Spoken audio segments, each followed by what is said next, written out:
بسم الله الرحمن الرحیم نحمده ونصلي ونسلم علی رسوله الکریم اما بعد. نن چې کوم کوېسچنز هغه راغلی دي نو چونکې د سوشل میډیا دور دی ډیر زیات کوېسچن دا عموما انسان ته درپیش کیږي مخې ته راځي واسطه وسره د انسان زیات لکه لومړنی کوېسچن چې کوم راغلی دی نو آیا په موبایل کې تلاوت کول دا جایز دي او که نه، د دې څه حکم دی، بې اودسه هغه تلاوت کولی شي او که نه. نو دا ملګري پوښتنه دا کوي چې دا کم ایپ دی د قرآن مجید په موبایل کې انسان ډاونلوډ کړي که کروم که پلی سټور په هره ذریعه باندې، لیکن مقصد زمونږ د دې خبردار چې آیا تلاوت به یې کولی شي او که نه. ډېر آسان کوېسچن دی لیکن انسان ذهن دپاره دا ډېر لوی د درد ذریعه جوړه شي چې انسان سره بیا حل نه وي چې د دې څه جواب وکړم، آیا دا جایز دی که نه. نو بالکل په هر صورت باندې د موبایل په ایپ کې تلاوت کول جایز دی، که چارندام دی نه وي بې اودسه اوم جایز دی پکې. البته کم چې مصحف شریف ته قرآن مجید یعنی کتابي شکل دی په هغې کې ویل دا اولاد غوره ده، لیکن دلته د اولا او د غیر اولا خبره نه ده، د جایز او ناجایز خبره ده. نو جایز په قرآن مجید کې هم دی، په کتاب کې هم دی، یعنی کم چې مصحف شریف دی او په موبایل ایپ کې هم هغه جایز دی. اوس بله خبره دا ده چې باتروم ته چې انسان زی ضرورت ته راغی نو د موبایل کې قرآن مجید دی دا ځان سره باتروم ته وړلی شي او که نه. نو که چېرې د دې ډسپلی سکرین آف وي نو بیا بالکل ته ځان سره دننه کولی شي، او که نه ډسپلی آن وي هغه پیج په د قرآن مجید کلو وي نو بیا هغه بار پرې د هغې نه بعد ته خپل ضرورت هغه پوره که. بل کوېسچن چې کوم راغلی دی نو اسلام میں کون سا کھیل جائز ہے، کم کھیل کم لوبه په اسلام کې جایز ده. نو په اسلام کې هر هغه لوبه جایز ده چې انسان لپاره د ورزش د انټرټینمنټ ذریعه جوړه شي، یعنی د جسم په انسان باندې یو حق دی، د دې به الله پاک تپوس کوي تا نه.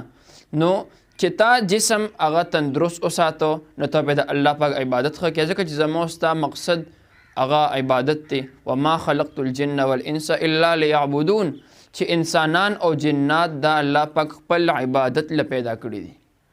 نو چې ته تندرست دی نو ته به د الله پاک عبادت په بهتره طریقه باندې کوې. نو جایز خبره هر هغه گیم جایز دی چې د الله پاک احکامات هغې کې نه پامل کیږي، یعنی د الله پاک احکاماتو لحاظ وساتلی شي نو هر هغه گیم جایز دی. مطلب د مونځ ټیم نه وي یا داسې د بل حکم ټیم نه چې الله پاک هغې کې مونږ ته د دې خبرې حکم کوي د مونځ وغیره یا بل څه طریقه وي د هغې حکم کوي او ته خپل کیل تماشه کې هغه مصروف دا نه ده پکار، ځکه چې زمونږ د انټرټینمنټ دغه کیل دا زمونږ مطلب دی، مقصد زمونږ د الله پاک راضي کول دی. نو هسې نه چې مونږ د مطلب ته د مقصد په نظر وګورو، مقصد ته د مطلب په نظر وګورو، نه مطلب په نظر ګورو او مقصد ته به د مقصد په نظر ګورو.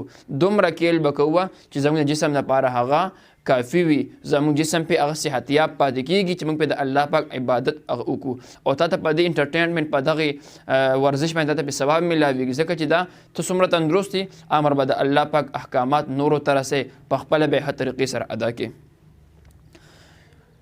کیل میں کون سا لباس پہننا شرعاً جائز ہے، کیل لوبه کې کم لباس انسان اچولی شي. نو د انسان دپاره چې د سړي دپاره چې کم عورت دی نو د سړي دپاره د نوم نه واله ناپ د دې نه واله تر د کونډو پورې دا عورت دی.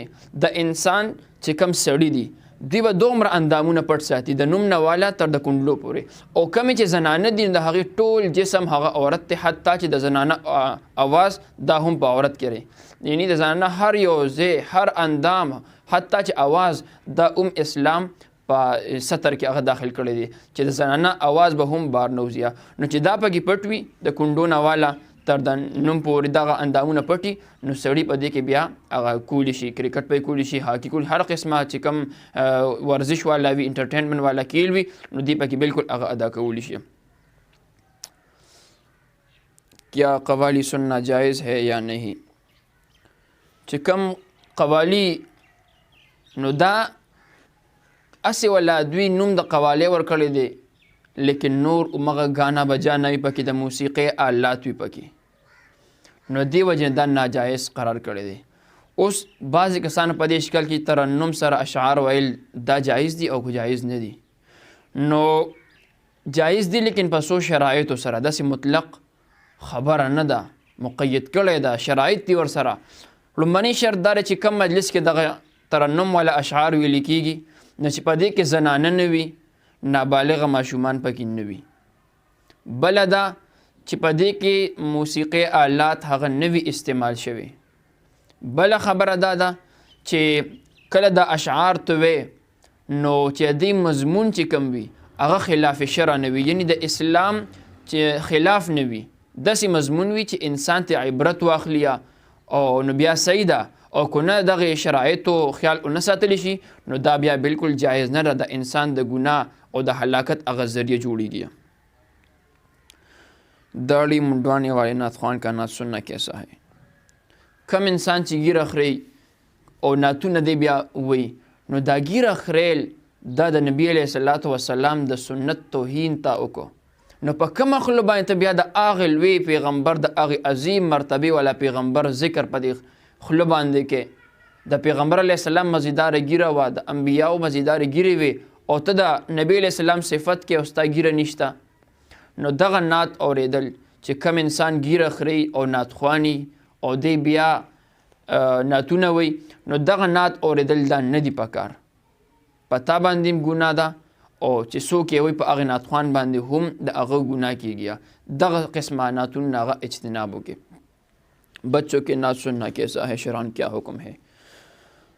د ماشومانو نابالغ چې کوم ماشومان که نعتونه وی نو د دوی نعت اورېدل صحیح دي، لیکن په هغه صورت کې چې دا ګناه اندیشه نه وي. ته په ګناه کې مبتلا کېږي نه، یعنی تا ته پوره کنټرول په ځان باندې چې بالکل زه دغه قسمه طرف ته نه ځمه، نو که د ګناه یره نه وي، خطره نه وي، نو بالکل اورېدی شي، اس حرج پکې نشته. حج اور عمرہ جانے کے لیے کوئی وظیفہ بتائیے. د حج او د عمرې دپاره بهترینه وظیفه د الله الصمد دا 1 لک کرت شروع کا، او چې څومره پیسې تا سره باقي کېږي، که 10 روپۍ وي، که 20 روپۍ وي، که 30، هر قسمه چې څومره تا سره باقي پاتې کېږي نو ځان له یو ځای خاص کړه، یو خزانه ځان له واله، یو الماری کې یو ځای خاص کا، کور کې یو ځای خاص کا، هغې کې هغه مره اږده چې کم ستا نه زیاتې کېږي هغه راله او هغه سنبالوه اږده، او دغه وظیفه شروع کا الله الصمد. پیسې به لږي لیکن پوره کول والا الله پاک دی، الله بې نیازه دی، الله پاک سره خزانې دي نه تشیږي. ته دغه وظیفه شروع کا او دا عمل وکړه چې یو وسیله ځان له جوړه کړي، نو انشاءالله که د حج دپاره دې کړی وي الله اکبر زر تر زره حج له هغه بوځي، که د عمرې نیت به یې کړي وي الله اکبر زر تر زره هغه عمره نصیب وګرځولي کړي. حضور صلی اللہ علیہ وسلم کی زیارت کے لیے کوئی وظیفہ بتائیے. وصلی اللہ علی حبیبہ سیدنا محمد و آلہ وسلم.